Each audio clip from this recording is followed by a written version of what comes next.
Qualquer dia desses, uma pessoa bem simples vai pegar a palavra de Deus, lê-la e crer nela, e aí nós todos vamos ficar muito envergonhados. É que nós adotamos a cômoda postura de que nossa tarefa para com a palavra é explicá-la. Na verdade, nossa primeira atitude deve ser de crer nela e depois obedecer. Um pensamento que me tem ocorrido com frequência ultimamente é que existe uma grande diferença entre conhecer a palavra de Deus e o Deus da palavra. Não é verdade que toda vez que assistimos a um seminário de estudos bíblicos, ouvimos uma repetição das mesmas velhas lições e saímos dali sem ter aumentado nem um pouco a nossa fé? É possível que Deus nunca tenha visto um grupo de crentes tão incrédulos como os desta geração. Como isso é humilhante. Será que estamos como que deslumbrados com a riqueza espiritual?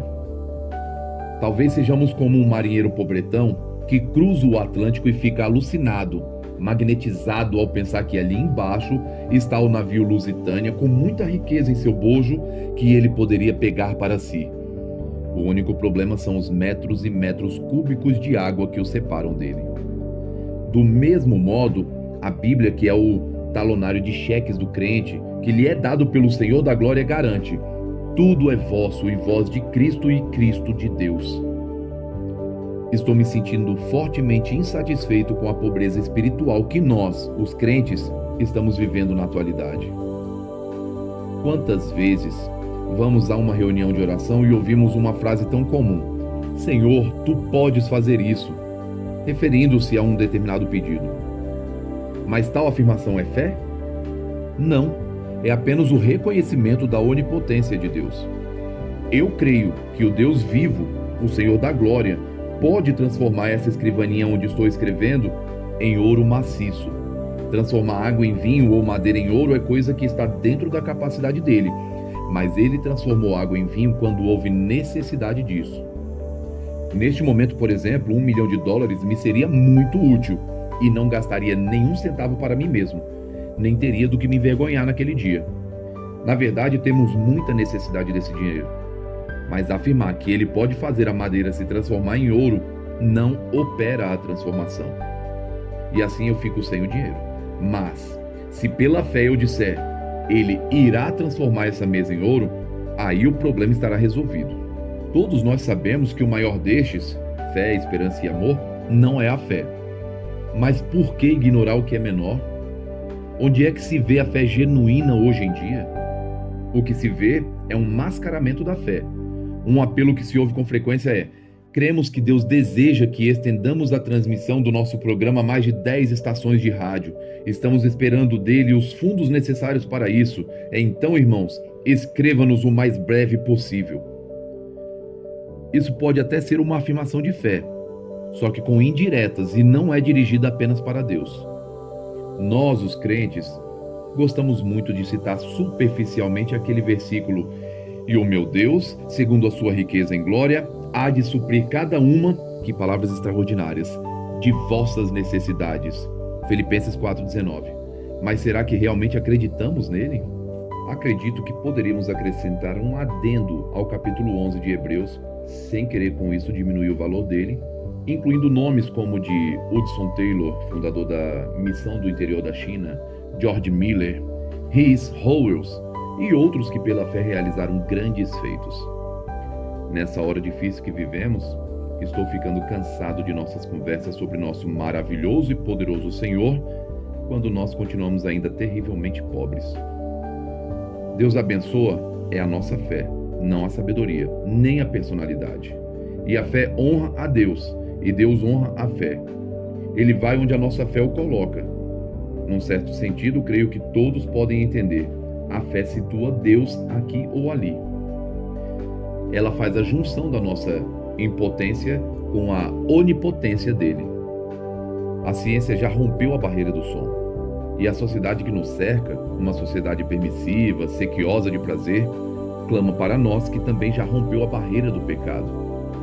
Agora vamos nós também, com a ajuda de Deus, com fé simples, firme, vamos romper a barreira da incredulidade. A dúvida retarda a ação da fé e até a destrói, mas a fé também destrói a dúvida. A verdade que a palavra de Deus ensina não é tudo é possível ao que sabe expor bem as Escrituras.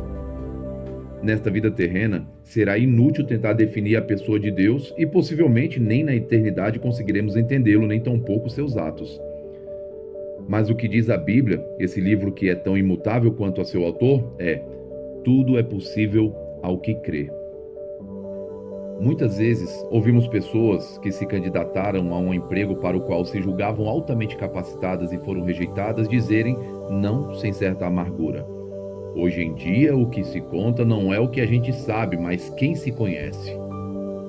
Não pretendo entrar no mérito da questão com relação ao mundo dos negócios, mas tenho certeza de que no plano espiritual é a mais pura verdade.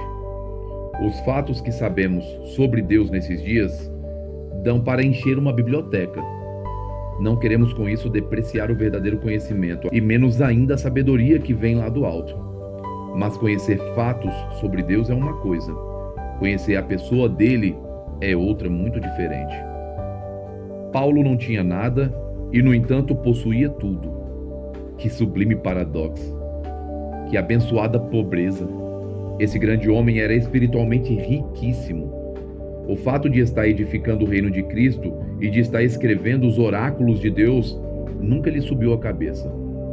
E a despeito de tudo o que fez, já quase ao fim de sua carreira, ele diz: para conhecê-lo e ao poder de sua ressurreição e à comunhão dos seus sofrimentos, conformando-me com ele na sua morte. Filipenses 3:10. O maior empecilho que existe para que os crentes transformem em realidade diante dos olhos do mundo as promessas de Deus é esse nosso desprezível ego. Mas Paulo declara que seu antigo senhor, o ego, foi destronado e, o que é melhor, foi anulado na cruz. Gálatas 2:20. Então Cristo pôde ser entronizado em sua vida. E para que nos purifiquemos e estejamos preparados para que Ele assuma o controle, é preciso que o egoísmo, a autocompaixão, a justiça própria, a autossatisfação, a importância própria e tudo que tem a ver com o ego sejam entregues à morte. Não importa quem nós somos nem o que nós sabemos. O que realmente importa é o que somos diante do inescrutável Deus. Se desagradarmos a Deus, não importa a quem vamos agradar. E se agradarmos a Ele, não importa a quem vamos desagradar. Aquilo que podemos chegar a ser pela nossa união com Cristo é uma coisa, mas aquilo que somos é outra muito diferente. Encontro-me profundamente insatisfeito com o que sou. Se você está satisfeito, então tenha compaixão deste seu irmão mais fraco e ore por mim. Existe um tipo de fé que é natural, intelectual e lógica. E existe também a fé que é espiritual. De que adianta pregarmos a palavra se no momento em que a anunciamos não temos a fé viva para comunicar de vida? A letra mata. Iremos nós adicionar mais morte à morte? O maior benfeitor do homem hoje será aquele que puder trazer o inestimável poder de Deus para esse cristianismo orgulhoso e sem poder que vivemos hoje. A promessa de Deus ainda está de pé. O povo que conhece ao seu Deus se tornará forte e ativo. E se algum de nós conhecer a Deus, então coitado de você, Lúcifer.